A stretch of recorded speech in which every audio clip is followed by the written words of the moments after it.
भोपाल से प्रस्तुत हैं प्रादेशिक समाचार। नमस्कार, समाचारों के साथ मैं जितेंद्र रघुवंशी। पहले मुख्य समाचार। प्रधानमंत्री आज 11 बजे आकाशवाणी से मन की बात कार्यक्रम में देश विदेश के लोगों से साझा करेंगे अपने विचार। प्रदेश सरकार ने लिया करीब 2.5 लाख लोगों को प्रति माह आजीविका से जोड़ने का संकल्प।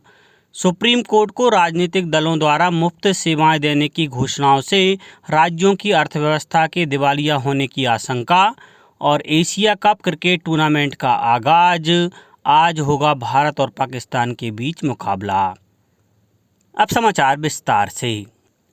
प्रधानमंत्री नरेंद्र मोदी आज 11 बजे आकाशवाणी से मन की बात कार्यक्रम में देश विदेश के लोगों से अपने विचार साझा करेंगे।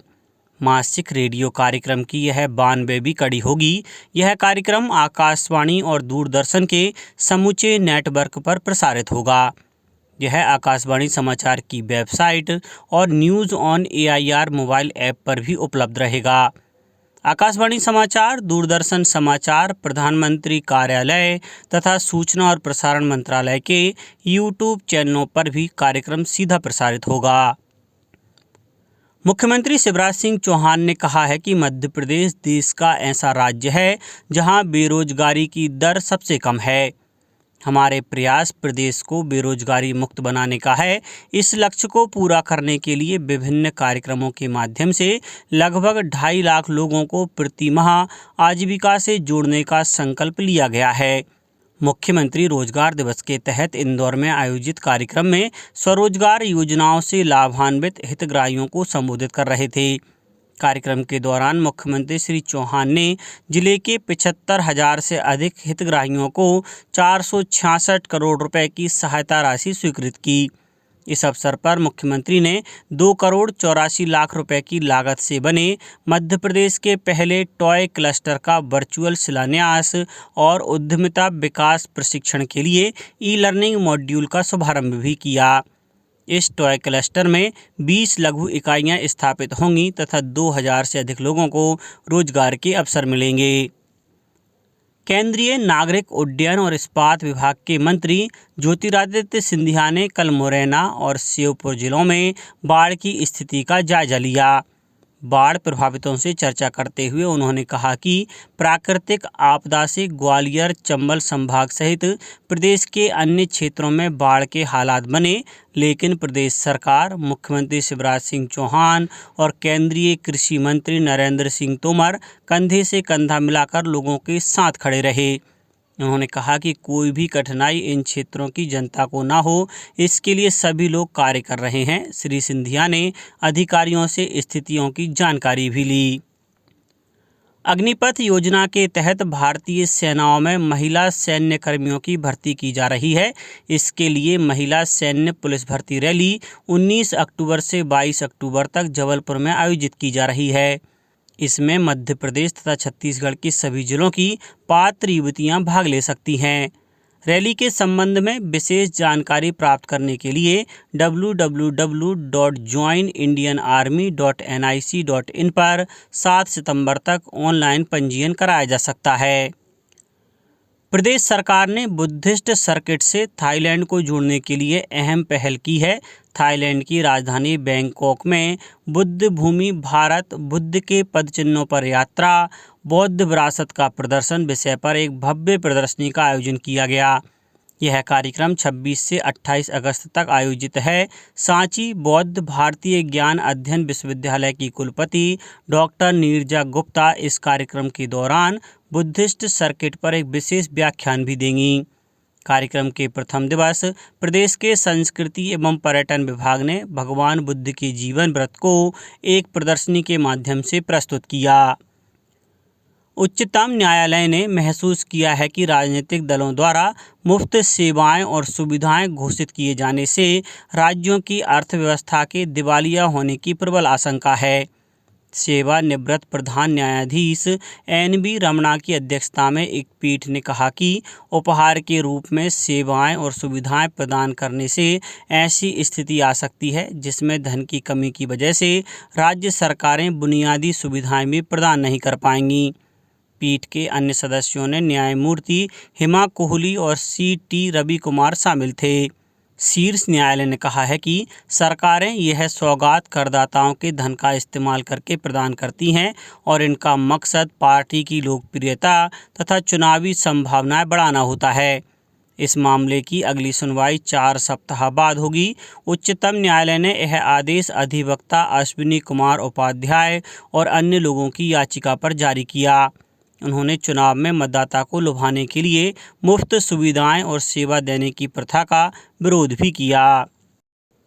मुख्यमंत्री श्री शिवराज सिंह चौहान के निर्देश पर खरगोन जिले की सेगांव तहसील के ग्राम कंचमपुरा के निवासी श्री लोकेश कन्नौजे के सुपुत्र ध्रुवांशु को मुख्यमंत्री बाल श्रवण योजना में उपचार के लिए 6,48,000 रुपये की राशि की प्रशासकीय स्वीकृति प्रदान की गई है।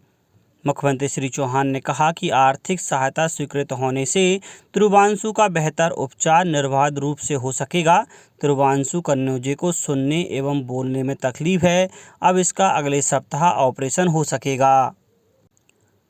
उमरिया कलेक्टर ने बच्चों के बरुआ नाला पार कर स्कूल जाने पर रोक लगा दी है और शिक्षकों को गांव स्थित सामुदायिक भवन में जाकर बच्चों को पढ़ाने के निर्देश दिए हैं।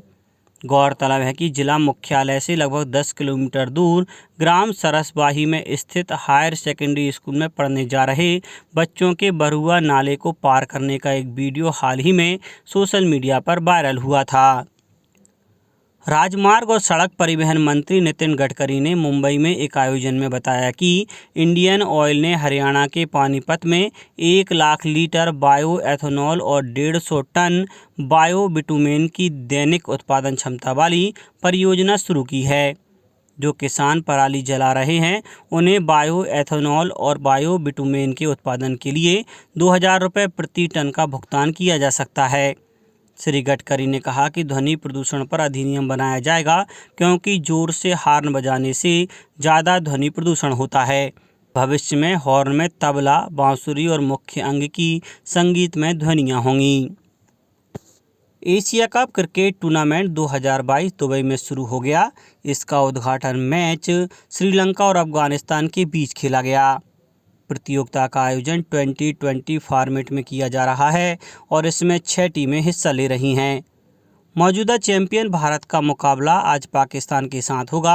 फाइनल मैच 11 सितंबर को खेला जाएगा। आकाशवाणी से एशिया कप के सभी मैचों का आंखों देखा हाल FM रेनबो सहित अतिरिक्त मीटरों पर प्रसारित किया जाएगा। एप्को की ग्रीन गणेश मूर्ति निर्माण कार्यशाला में कैरियर कॉलेज तथा अन्य स्कूलों सहित अभ्यांश वेलफेयर सोसाइटी के दिव्यांगजनों ने भी उत्साह से हिस्सा लिया और अपने हाथों से गणेश प्रतिमा का निर्माण किया।